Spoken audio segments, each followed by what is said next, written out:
2020 marks the 80th anniversary of the debut of Jeep. Back then, it wasn't actually called Jeep. It was a general purpose utility vehicle that was designed to replace mules as basically the pack vehicle of choice during World War II. And Jeeps were actually made by several different manufacturers, including Willys and Ford. Ford actually made the most Jeeps back in those days.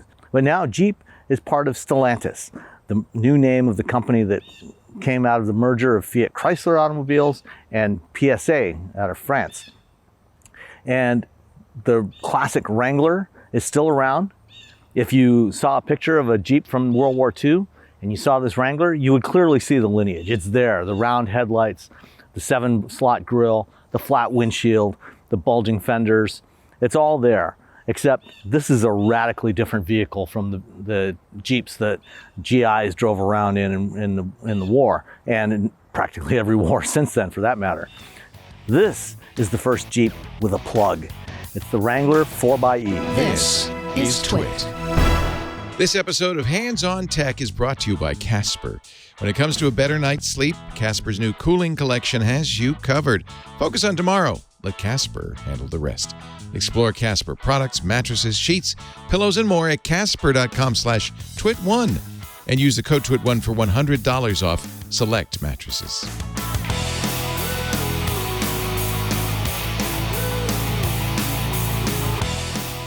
This is the Wrangler 4xe. It's a plug-in hybrid.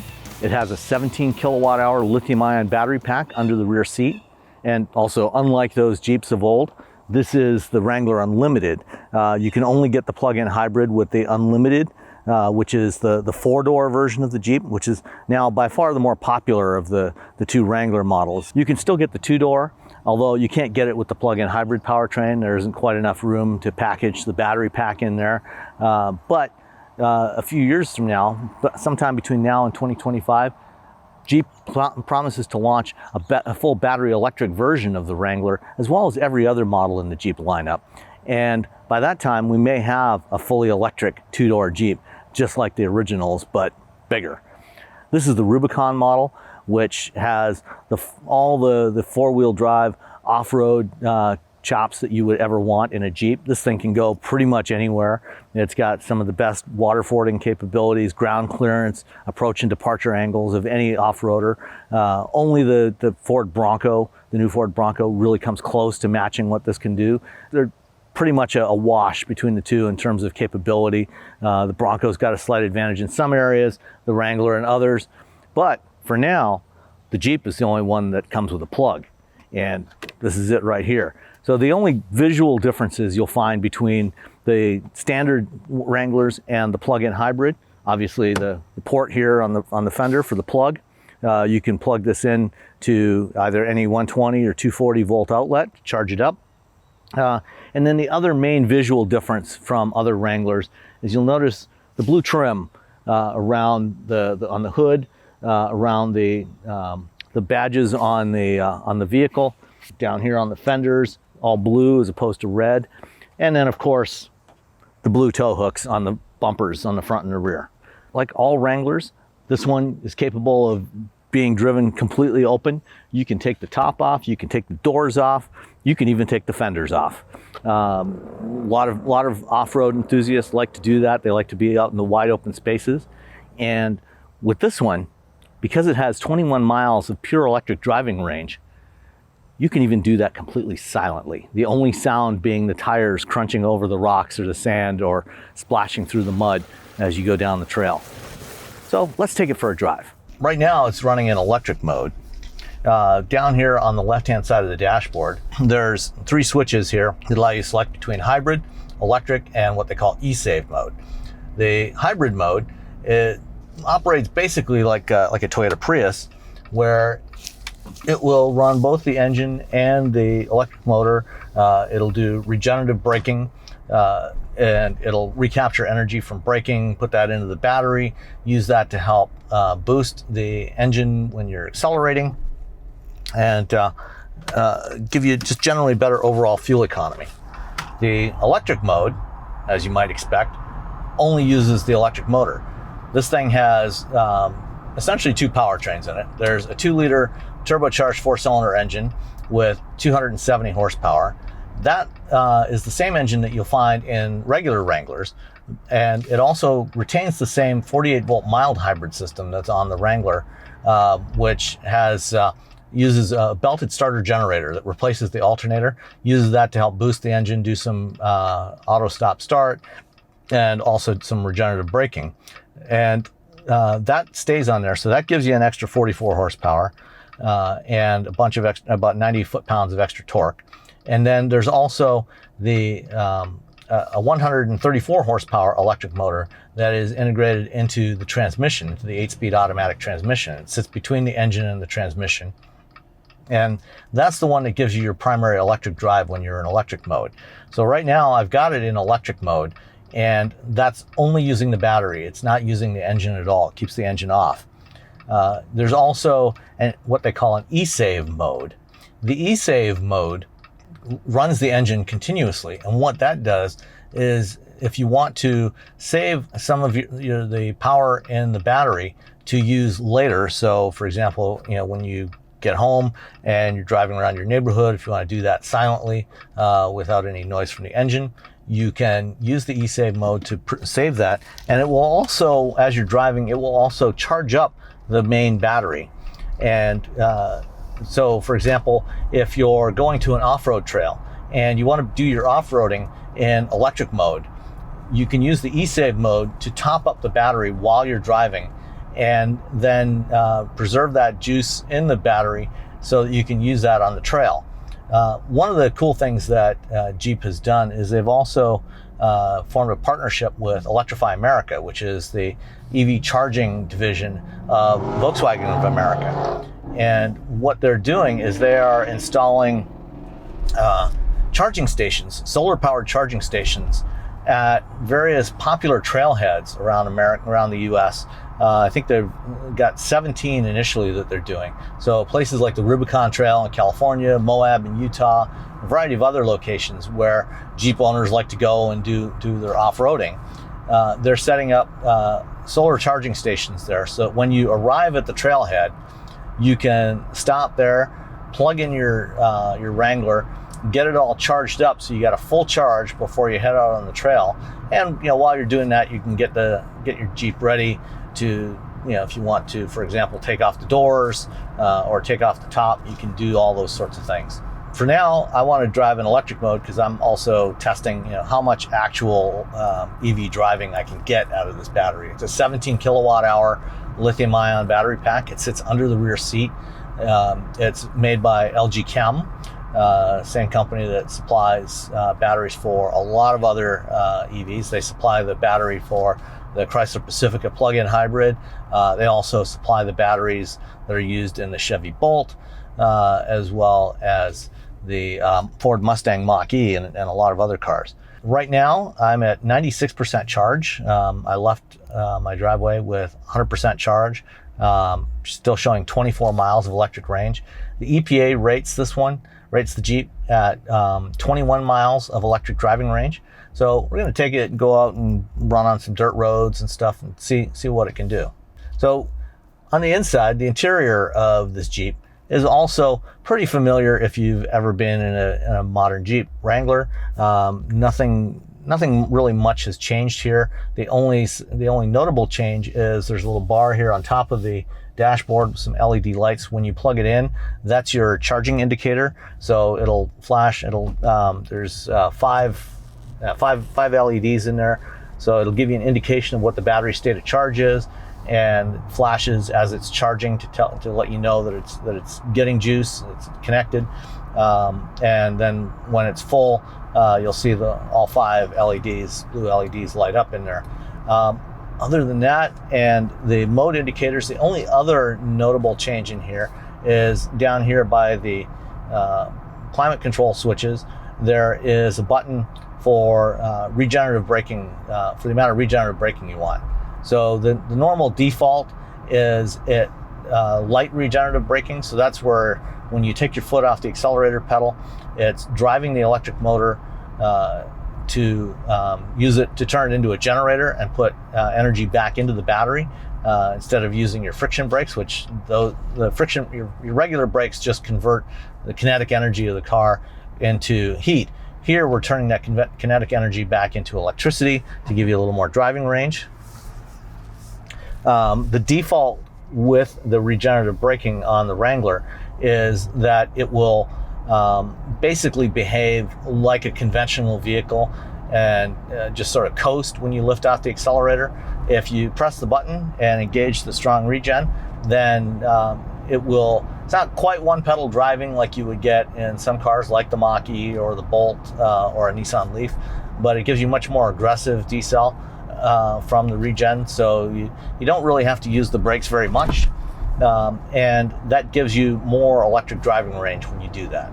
This particular Wrangler is a pretty much fully loaded Rubicon model, which is the top of the line off-road version. If you're going to do rock crawling and trail running, this is the one you want to get. It has the Rock Track four-wheel drive system that has four-wheel drive low range. All Wranglers come standard with four-wheel drive. It's a part-time four-wheel drive system. There's a shift lever down here next to the transmission shifter that lets you select between two high, neutral, four-wheel drive auto, four-wheel drive high, and four-wheel drive low. So the four-wheel drive low is your crawl ratio, which can be up to about 75-1 in this particular version. It's designed, really for it's not something you want to use on regular roads because it's designed to give you a maximum torque at low speeds when you're going down a trail, crawling over boulders, going up hills, things like that. From an ergonomic standpoint, the Wrangler does some things differently than you'll find in most vehicles. For example, the power window switches are actually down here on the center console, and that's because the doors on the Wrangler are removable. You can take them off and drive, completely open. This one also has the Freedom Top, which is a power folding sunroof that basically the entire roof panel can fold back towards the back, so you can have fairly easy, kind of almost like a convertible kind of top, but still retain the hard top and still fairly quiet. You can also get a soft top version of the Wrangler Rubicon. The hard top, all the panels are removable, so you can run it completely open if you want. So for a fairly large SUV, the inside, the Wrangler doesn't actually feel that large. It's the shape of it, because it's actually got a relatively narrow body, and you've got the wide fenders on the front and the rear. It's got that classic Jeep look, that goes back to that original World War II Jeep. So inside, there's not a whole lot of elbow room. I mean, it's comfortable enough. I'm a fairly big guy, and I have plenty of room, but it's not. You don't really have a lot of room to stretch out. The Bronco actually feels quite a bit roomier inside because the body actually stretches out more towards the perimeter of the vehicle. The body's not really as tucked in as it is on a Wrangler. And this four-door Wrangler Unlimited is quite roomy in the back seat. There's actually plenty of room for 3 adults in the back seat. If compared to the two-door Wranglers, the rear seat actually sits in between the rear wheel wells, so it's pretty narrow and there's a lot less legroom back there as well. This one, the seat actually is in front of the rear wheels, so it's a lot more comfortable to sit in, and there's also still cargo room in the back. However, unlike the new Bronco four-door, which has half doors with frameless windows, the Wrangler still has full frame windows around it, and so that means that when you take them off, there's nowhere to store them in the back. And the four-door Bronco, you can actually store the doors with frameless windows in the back while you're going. So if you want to go doorless with the Wrangler, you do have to leave the doors behind. One other downside of that is that the outside mirrors are actually attached to the doors. So if you take off the doors, you won't have any mirrors out there. They're through Jeep's, through the Mopar parts division. They do sell some accessory mirrors that you can actually mount on the fenders. And there are also various aftermarket solutions to do the same thing, to mount mirrors on the fenders. But yeah, the first time I ever tried a Wrangler with the doors off, I didn't even think about that. I pulled out of my driveway and started driving away, and I looked over and checked the mirrors, and I realized there's no mirrors there. So that's something to be aware of if you're going to go with the doors off on a Wrangler. The doors are pretty easy to remove. There's one connector, wiring connector that you unplug, which is for the power locks, the mirrors, and the windows. And then there's 2 bolts that you have to remove. And there's a little package in here in the console with some tools in it. It's got a couple of sockets, Torx driver, and a ratchet that you can use to remove all of the various parts of the vehicle that are removable. And in the back, when you open up the tailgate, you'll find that molded into the plastic trim there's actually spaces for every single bolt that you take off, and there's indicators to mark which bolts you put in which spaces. So for the front doors, the rear doors, the roof panels, all that stuff, all those bolts can be easily stored in the back, so you don't have to mess around with them, you don't lose them. They all stay securely in there when you're driving around. We'll have more with Hands on Tech and Sam's review, but first, a word from our sponsor, My Mattress. Casper. Love you tomorrow with Casper's new cooling collection. Everything you need to sleep cool all night long. Their mattresses with the new snow technology keep you cool for 12 plus hours. Hyperlight sheets let air flow through for maximum breathability. And lightweight duvets, which give you optimal temperature control without sacrificing plush comfort. And don't forget to include Casper's breathable mattress protector, which improves the coolness of your bed even farther by allowing air to flow between your body and your mattress.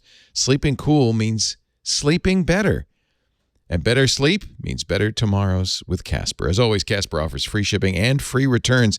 When it comes to a better night's sleep, Casper's new cooling collection has you covered. We've got nothing but Casper. We love our Caspers. I slept on Casper last night. So did most of my family.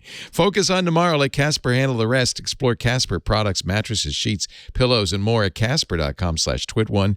Use the code TWIT1, TWIT, the number 1, for $100 off select mattresses. That's TWIT1, $100 off select mattresses. Exclusions apply. See casper.com for more details. Now back to Sam. Right now, running in electric mode, there's no sound from the powertrain. All I hear is the big all-terrain tires rumbling across this gravel road. If I had access to a trail right now, I could be going down the trail, crawling along over boulders, completely silently, no noise. It'd be a really different kind of experience. Even with just 134 horsepower from the electric motor, it still has about 300 foot-pounds of torque from the motor. So performance is more than adequate in electric drive. It's obviously not going to be as quick as it would be in hybrid mode with both the engine and the electric drive running, but it's still pretty impressive.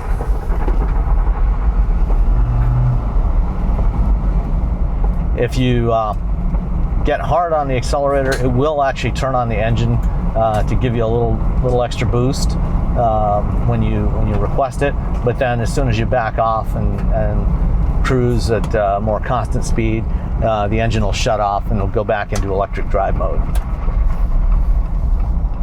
So, this current generation Wrangler debuted in 2018. This is what's known as the JL Wrangler. That's the code name for the current generation platform. This one is way more refined than previous generation Wranglers. Got a lot better ride quality. It's not quite as smooth as the new Bronco, but it's still it's a much more pleasant place to spend time. If you're doing a lot of driving in this thing. Older Wranglers, especially over rough pavement, they tend to be a lot more bouncy, a lot more porpoising. This one's got a lot better body control. The suspension is much better set up to keep the body steady as you drive along, not really feel too bumpy.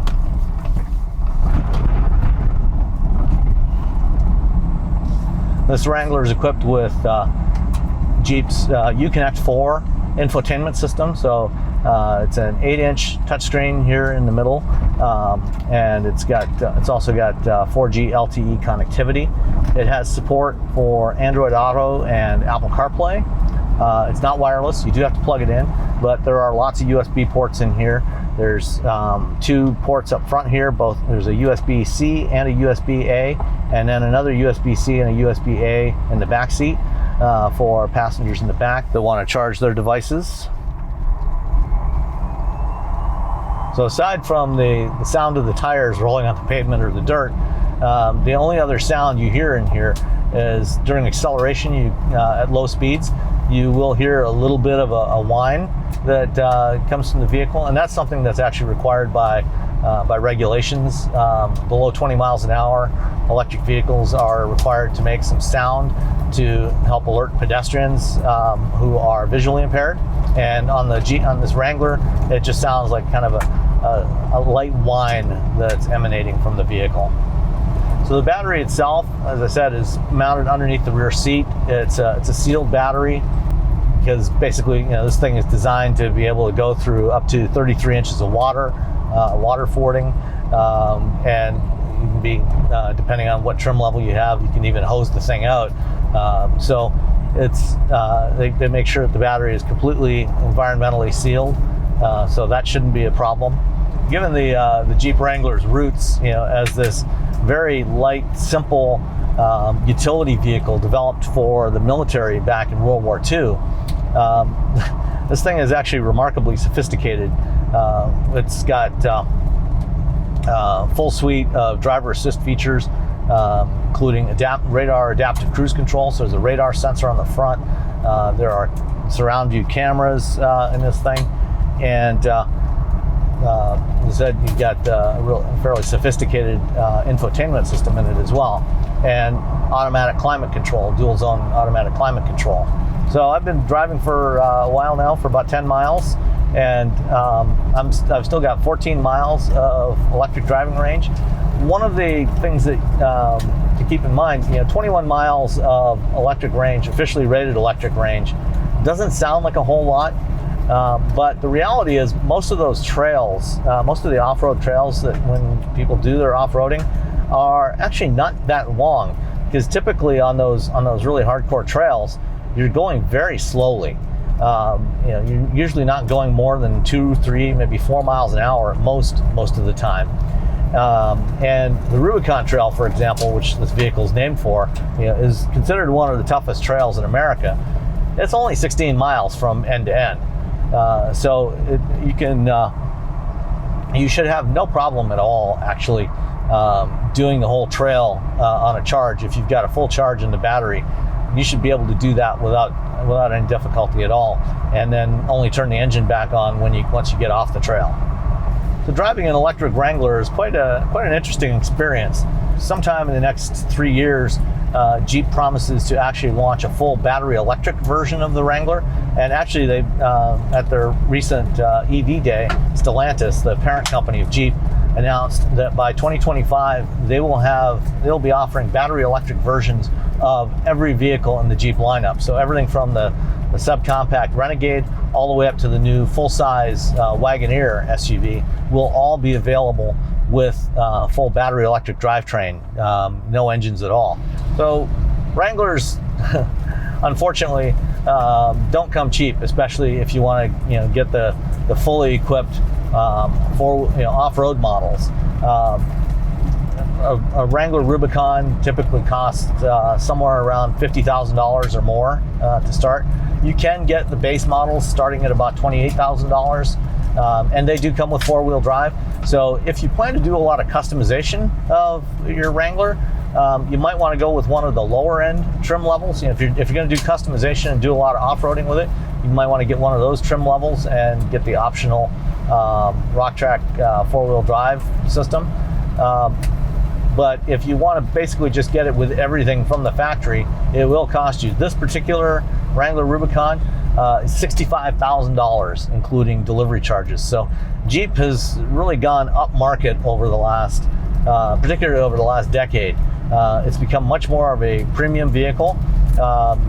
Jeep, and especially now with the new Wagoneer, which I'll be driving in a couple of weeks, it's really moving up to challenge luxury SUVs like the Range Rover and Land Rover, as opposed to just being a basic off-roader. I said you can get a basic off-roader, but that's not what most people buy when they buy a Wrangler. So vehicles like the Wrangler probably aren't for everybody, but there's definitely an audience for this.